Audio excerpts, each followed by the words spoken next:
Sir మీ fast tag పని చేయట్లా. Balance ఉందో లేదో చూసుకోండి. బ్యాలెన్స్ లేదా? ఇదిగోండి 3000 ఉంది. అయితే మా స్కానర్దే ప్రాబ్లం అనుకుంటా.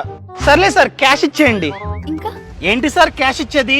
గవర్నమెంట్ రూల్ ప్రకారం మా వ్యాలెట్ లో డబ్బు ఉండి మీ స్కానర్ కనుక పని చేయకపోతే మేము ₹1 కూడా కట్టాల్సిన అవసరం లేదు. మీరు గేట్ ఎత్తితే నేను వెళ్ళిపోతా. సార్ ఇవన్నీ ఎవరు చెప్పారండి మీకు? సార్ అంతేకాదు, NHAI 10 సెకండ్స్ రూల్ ప్రకారం మేము కనుక మీ టోల్ ప్లాజాలో 10 సెకండ్స్ కన్నా ఎక్కువ వెయిట్ చేస్తే అప్పుడు కూడా మేము ₹1 కూడా కట్టాల్సిన అవసరం లేదు. అదే విధంగా ఈ కలెక్షన్ ప్లాజా నుండి 100 మీటర్స్ తర్వాత ఒక లైన్ ఉంటుంది, ఎల్లో లైన్. ఆ లైన్ తర్వాత మేము కనుక లైన్ లో వెయిట్ చేసినా కూడా ₹1 కూడా కట్టాల్సిన అవసరం లేకుండా వెళ్ళిపోవచ్చు. సో పెద్ద మాట అన్నాడు సార్ ఆడు. ఎత్తండి, వెళ్ళిపోతా. సార్ ఈ రూల్స్ అన్ని మేము పాటించాం. క్యాష్ ఇవ్వండి. NHAI కంప్లైంట్ నంబర్ అయిన 1033కి కాల్ చేసి మీ పైన కంప్లైంట్ ఇస్తాగండి.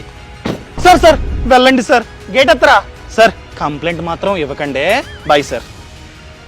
ఈ సమాచారాన్ని ప్రతి ఒక్కరికి షేర్ చేయండి.